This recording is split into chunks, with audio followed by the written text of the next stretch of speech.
What happens if you file taxes late? Do you have to pay penalties? Is there interest? What if you're in an IRS offering a compromise or payment plan? Will filing late default those? The answer to all these questions usually depends on if you are due a refund or if you owe taxes when you file. Welcome to Tax Chit Chat, the place where we talk all things tax all the time. So first things first, what's considered filing your taxes on time? To be considered filed on time, you must either file your taxes by the due date or file an extension via Form 4868 and file by the extended due date. In a normal year, the due date is April 15th, but in 2022, it was April 18th. If you file an extension, you then have up until October 15th in a normal year to file the return, but in 2022, that's October 17th. Now, if you properly file your return by either of those due dates, then you won't be subject to the first of three possible consequences. Failure to file penalty.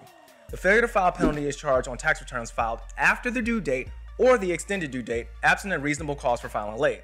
The penalty is 5% of the unpaid taxes for each month or part of a month that the return is late.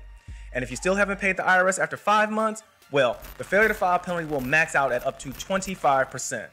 This is why it's better to file even if you can't pay, because the failure to pay penalty starts out just a little bit better. Failure to pay penalty. The failure to pay penalty is charged for not paying the tax you owe by the due date, meaning April 15th in a normal year or April 18th for 2022. But Jared, I don't owe. When are you going to talk about if I don't owe? Don't worry, I got you. But we need to talk about this first, okay? It's important to note that even if you extend your return, that doesn't extend the date for you to pay a balance owed. Uncle Sam wants his coins by the 15th, people, and he ain't playing with you. Now, the failure to pay penalty is 1/2 of 1% of the tax owed after the due date, and it increases by 0.5% for each month or part of a month that the tax remains unpaid. So in month 1, it's 0.5%. Then in month 2, it's 1%. Then 1.5% in month 3, and so on and so forth. And if left unpaid, well, it can get all the way up to 25%. If both the failure to file and failure to pay penalty apply in the same month, then the combined penalty is 5%, 4.5% for late filing, and 0.5% for late payment. And just know that the maximum total penalty for failure to file and failure to pay is 47.5% of the tax owed, meaning 22.5% late filing and 25% late payment. This is why it's best to file even if you can't pay. It only takes 5 months for you to reach the failure to file max of up to 25%, but it takes a whopping 50 months for you to reach the 25% max for late payment. Plus, you can usually set up an IRS payment plan if you can't pay. Jared, I thought you said that there were 3 consequences? Ha, you're right, my friend. I almost forgot. Interest. Interest accrues on the unpaid balance and compounds daily from the due date of the return, like meaning April 15th until you pay the balance in full. And the rate someone will pay is the federal short-term rate plus 3%, which is determined every 3 months. At the time of this video, the IRS interest rate in effect is approximately 4% annually. And maybe now you can see how with just these 3 components, someone who has a large balance with the IRS can easily have almost 50 to 60% of it be penalties and interest. I mean, it's like one big bad game of pile on. Man, that is up. Now what if you're owed a refund? Owed a refund. If you're owed a refund, I have great news for you, my friend. The IRS doesn't charge penalties or interest for filing late. Just remember, you have 3 years from the due date of the return to claim your refund or it becomes property of Uncle Sam.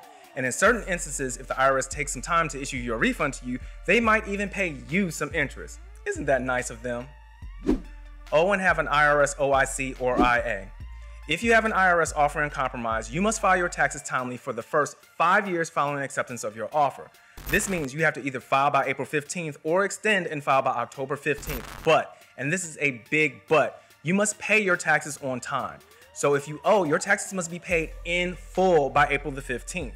If you don't do these 2 things, then the IRS will revoke your OIC, reinstate the full amount of your pre-compromised tax liability, including any back penalties and interest previously forgiven, and begin aggressive collection efforts on the revised balance due. Man, that sucks.